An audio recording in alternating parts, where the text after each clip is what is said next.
Swali kwa Waziri Mkuu. Mheshimiwa Waziri Mkuu, karibu. Mheshimiwa Emmanuel Cherehani.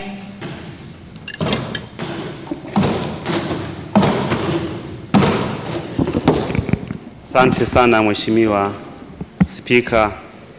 Mheshimiwa Waziri Mkuu, kumekuwa na malalamiko makubwa sana hapa nchini kwa wananchi wetu wanaoenda kupata matibabu katika hospitali na zahanati zetu, wakati mwingine hata zile hospitali za rufaa.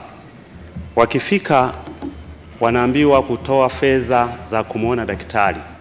Maeneo mengine wanatozwa 5,000, 10,000 mpaka 30,000. Ili hali madaktari hawa wanaoajiriwa na serikali, wanalipwa mshahara na serikali, lakini pia Daktari Samia Suluhu Hassan wengine amewapandisha mpaka madaraja vizuri kabisa na stahiki zao wanalipwa vizuri. Na bado kuna maeneo mengine unakuta hali ya mifumo, mvua imenyesha, bado mengine hakuna umeme, maeneo mengine umeme umekatika, sola, labda hali ya hewa ni mbaya, wanafika wagonjwa wanaambiwa mifumo imegoma mpaka hali ya mfumo utakapokaa vizuri.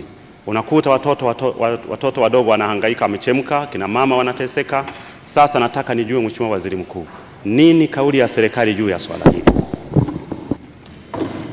Mheshimiwa Waziri Mkuu. Mheshimiwa Spika, naomba kujibu swali la Mheshimiwa Emmanuel Cherehani kama ifuatavyo. Mheshimiwa Spika, kwa mujibu wa sheria ya bima ya afya kwa wote, utaratibu tuliojiwekea kama taifa kwenye masuala ya afya ni kuchangiana kwenye vitita mbalimbali ambavyo vinatolewa kama ambavyo vimeainishwa katika bima mbalimbali. Kwa wale ambao wanakuwa nje ya utaratibu wa bima ya afya kwa wote, ndio ambao huwa wanakutana na changamoto ya kutakiwa kuchangia pale wanapofika katika hospitali zetu.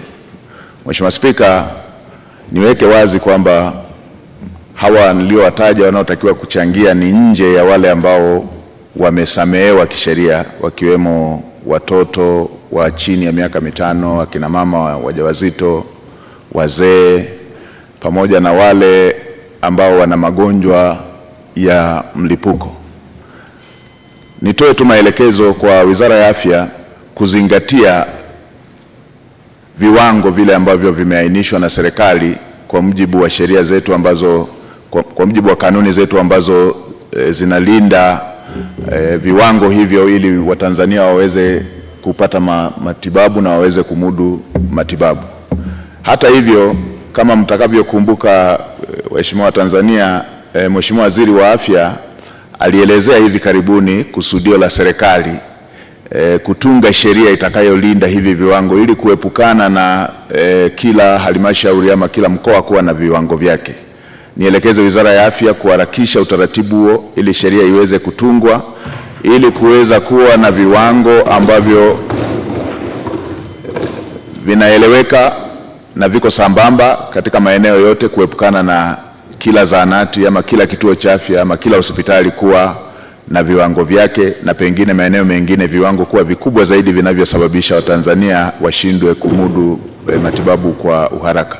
Kwa lile la mifumo, kama ni masuala ya uzembe tutayafuatilia kwa ukaribu ili pasiwepo na visingizio ambavyo vinasababisha Watanzania wachelewe kupata matibabu kwa sababu ambazo zinaweza kuzuilika. Na kwa yale ambayo ni genuine ya kimfumo, naelekeza taasisi zinazohusika kufanyia kazi ili pasiwe na malalamiko haya mara kwa mara, kwa sababu masuala ya matibabu hayapaswi kusubiri.